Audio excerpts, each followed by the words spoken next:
উত্তর বঙ্গোপসাগরে বায়ুচাপের তারতম্যের আধিক্য থাকায় দেশের বিভিন্ন স্থানে হালকা থেকে মাঝারি বৃষ্টি হচ্ছে।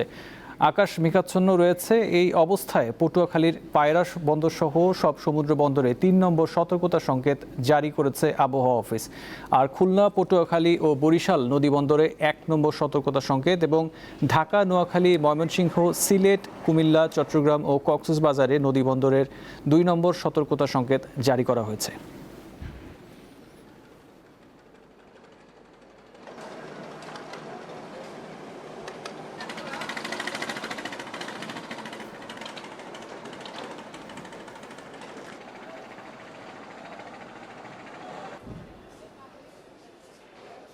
আবহাওয়ার খবর নিয়ে বরিশাল থেকে যোগ দিচ্ছেন সহকর্মী মুর্তজা জুয়েল।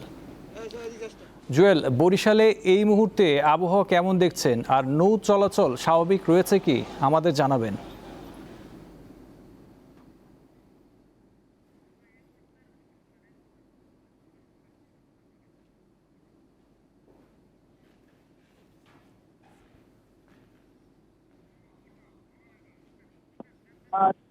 বইটি আবহাওয়া আমরা সবথেকে কখনো রোদ, আবার মেঘলা আবহাওয়া এবং আমরা আবহাওয়াতে যেতে হবে আগামী ২৪ ঘন্টায় বিভাগের বিভিন্ন স্থানে কালবৈশাখী সহ ঝোড়ো হাওয়া এবং ভারী বৃষ্টিপাতের আভাস রয়েছে।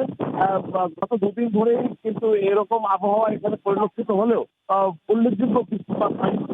খানিক সময় রোদের গুড়ি গুড়ি আমরা লক্ষ্য করি এবং এর সঙ্গে ৩৫ ডিগ্রি সেলসিয়াস তাপমাত্রা এই মুহূর্তে বিরাজ করছে।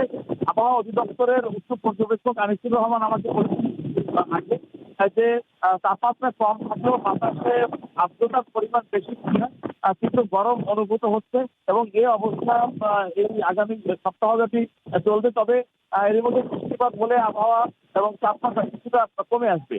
ঠিক এই মুহূর্তে বরিশাল নদীবন্দর সহ অন্যান্য নদীবন্দরে ১ নম্বর নৌ হুঁশিয়ারি সংকেত দেখিয়ে যেতে বলা হয়েছে। তবে সমুদ্র বন্দরের পরিস্থিতি সেখানে কোনো ধরনের নৌ সতর্ক সংকেত নেই বলে তিনি আমাদেরকে জানিয়েছেন। বিভিন্ন উপজেলায় এই মুহূর্তে ঝোড়ো হাওয়া, যেটি কালবৈশাখী হাওয়া, সেটি পরিলক্ষিত মেঘলা আকাশ রয়েছে। আর এই গরমে আসলে জনজীবন অতিষ্ঠ, বিশেষ করে খেতে যাওয়া কর্মচারী মানুষকে তারা পড়েছে তীব্র ভোগান্তিতে। এই ছিল আসলে আবহাওয়ার বরিশাল থেকে এই মুহূর্তে। জি মুর্তজা জুয়েল, আপনাকে ধন্যবাদ।